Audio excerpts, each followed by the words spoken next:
السلام علیکم ورحمۃ اللہ وبرکاتہ۔ آگے دیکھیں گے تعمیر ادب سے۔ بسم اللہ الرحمن الرحیم۔ مینڈک۔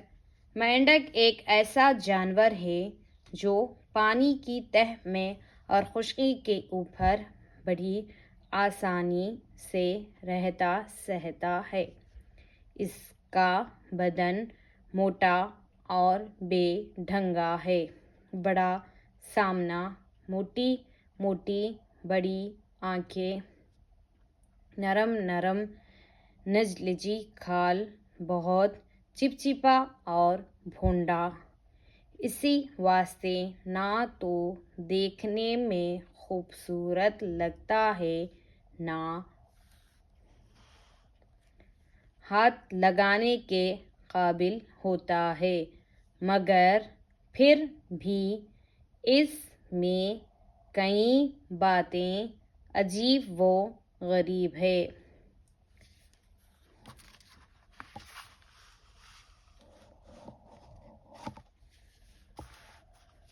اول تو یہی کہ جس طرح زمین پر ادھر ادھر پھدکتا اور چھلانگیں مارتا ہے، اسی طرح آسانی کے ساتھ پانی میں تیرتا پھرتا ہے۔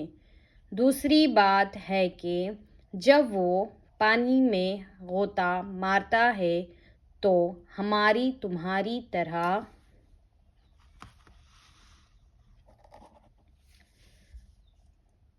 دو چار منٹ میں اس کا دم نہیں گھٹتا، بلکہ وہ گھنٹوں اندر ہی اندر مزے سے بیٹھا رہتا ہے یا تیرتا پھرتا ہے۔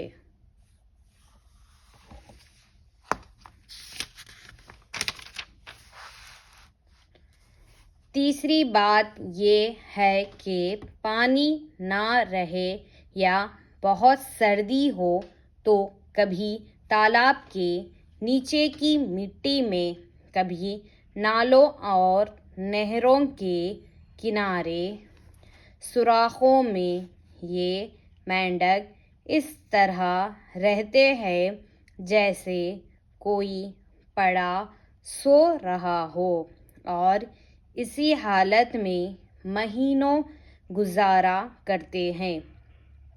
جب برسات کا موسم آتا ہے تو گویا اس خواب غفلت سے بیدار ہوتے ہیں اور ٹرا ٹرا کر سارا جنگل سر پر اٹھا لیتے ہیں۔ چوتھی بات یہ ہے کہ مینڈک ایسا پھرتیلا اور چاق ہے کہ اپنے 20 گنی اونچائی اچھل جاتا ہے اور 50 گنی لمبائی پھلانگ سکتا ہے۔ پانچویں سب سے عجیب بات یہ ہے کہ وہ شروع میں مینڈک کی صورت میں پیدا نہیں ہوتا، بلکہ مچھلی کی صورت میں انڈے سے نکلتا ہے۔ تم نے تالابوں، پوکھروں اور کھیتوں کی کیاریوں میں ہر برہ دیکھا ہوگا کہ تمہارے آتے ہی سیاہ رنگ کی چھوٹی چھوٹی مچھلیاں جھلک دکھا کر گہرے پانی کی طرف چلی جاتی ہیں۔ وہ اصل میں مینڈکوں کے بچے ہوتے ہیں۔ تھوڑے دنوں کے بعد ان کا دھڑ موٹا ہونے لگتا ہے، پھر آہستہ آہستہ پچھلی ٹانگیں اور ہاتھ نظر آنے لگتے ہیں۔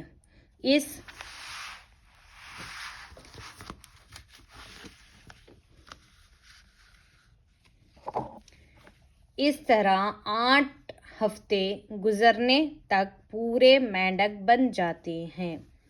مینڈک کیڑے مکوڑے اور مچھروں کا شکار کر کے کھاتے ہیں، اس لیے ان کا گھر میں ہونا بہت مفید ہے، مگر خرابی یہ ہے کہ خود وہ سانپوں کی مزیدار خوراک ہے۔ سانپ ان کی تلاش میں رہتے ہیں، لہٰذا جب گھروں میں مینڈک بہت ہو تو بڑا خیال رکھنا چاہیے کہ کہیں سانپ ادھر ادھر نہ ہوں۔ بہت سے چلبلے اور شریر لڑکے مینڈکوں سے کھیلتے ہوئے ان کو مارتے اور ستاتے ہیں۔ کوئی اپنا نشانہ صحیح کرنے کے لیے ان کے سر پر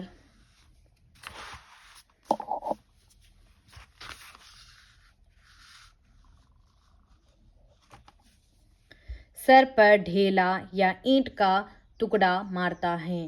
اگر مینڈک پھرتی سے پانی میں غوطہ نہ لگائے تو چوٹ کھا کر مر جائے۔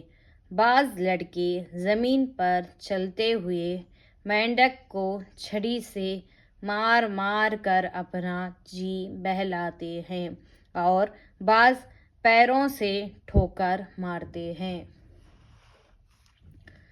بچوں سنو اور دھیان سے سنو، بے قصور مینڈکوں کو ستانا یا زخمی کرنا یا جان سے مارنا بے رحمی کا کام اور شرعاً گناہ ہے۔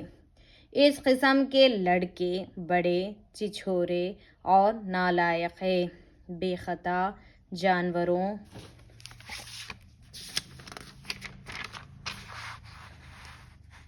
جانوروں کو ستانا انسان کو ستانے سے بڑھ کر برا ہے۔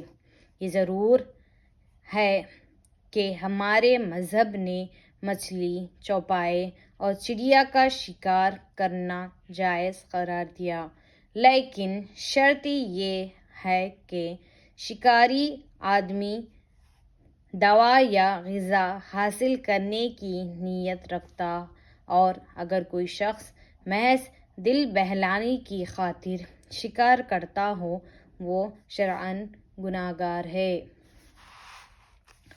اب مینڈکوں کی وفاداری کا ایک واقعہ سنو۔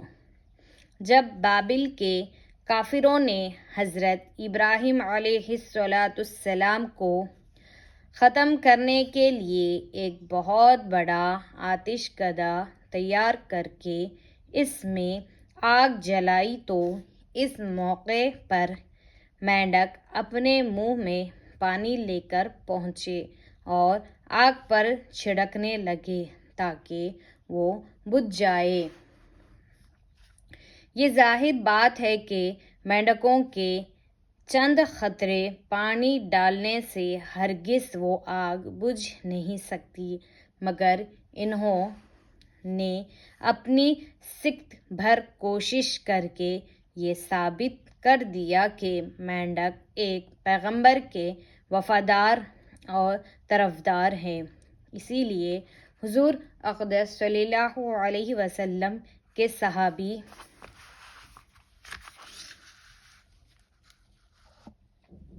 حضرت انس رضی اللہ تعالی عنہ نے فرمایا کہ مینڈکوں کو جان سے نہ مارو کیونکہ وہ حضرت ابراہیم علیہ السلام کی آگ پر پانی چھڑکتے تھے۔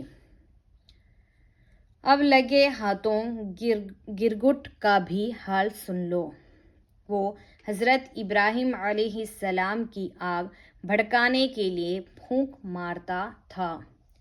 یہ بالکل کھلی بات ہے کہ گرگٹ کی پھونک سے وہ آگ بھڑک نہیں سکتی تھی، مگر اس نے اپنے عمل سے ظاہر کر دیا ہے کہ گرگٹ ایک پیغمبر کا دشمن ہے۔ یہی وجہ ہے کہ حضور صلی اللہ علیہ وسلم نے گرگٹ کو جان سے مارنے کا حکم دیا ہے۔ سوالات دیکھیں۔ مینڈک مارنے سے کیوں روکا گیا ہے؟ گرگٹ مارنے کا حکم کیوں دیا گیا ہے؟ جزاک اللہ۔ انشاءاللہ پھر ملیں گے اگلے سبق میں۔ السلام علیکم ورحمۃ اللہ وبرکاتہ۔